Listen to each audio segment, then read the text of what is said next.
Hi boys and girls, it's Miss Alves here. I am going to be sharing with you some of the authors that I really like.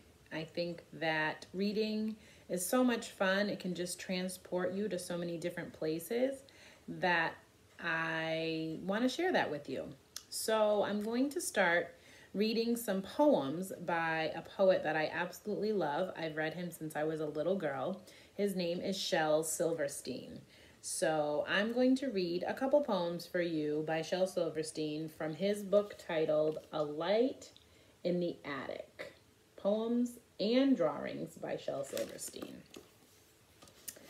I like him because his poems are kind of silly. Sometimes they have rhyming words, sometimes they don't.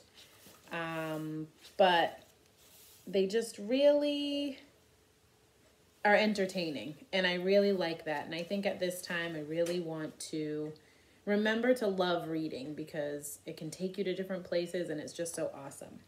So I'm going to read How Not to Have to Dry the Dishes.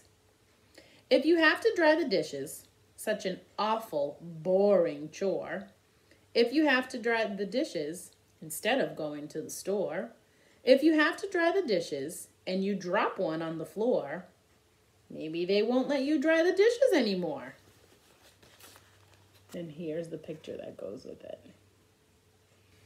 How Not to Have to Dry the Dishes by Shel Silverstein.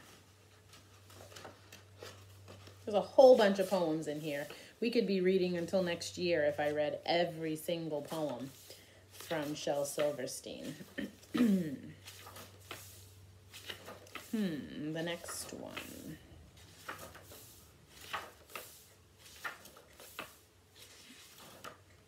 Let's see. I like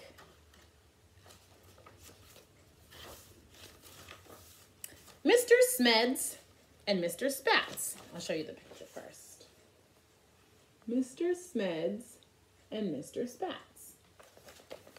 Mr. Spats had 21 hats, and none of them were the same.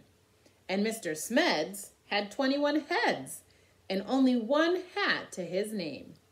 Now when Mr. Smeds met Mr. Spats, they talked of the buying and selling of hats.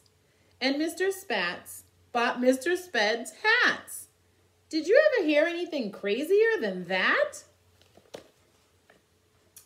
So I heard some rhyming words in this poem. Can you say some words that rhyme with spats, hats, cats? What else? Yeah. How about some rhyming words that rhyme with smeds, or heads, or beds? Okay, let me hear them. Yep, reds, teds, meds. Awesome. Don't forget to think about rhyming words and listen for rhyming words when you're reading a story or listening to a story. A lot of poems have a lot of rhyming words, but they don't always have to. So tune in tomorrow, maybe the next day, for another Shel Silverstein poem or two. Have a good one. Bye.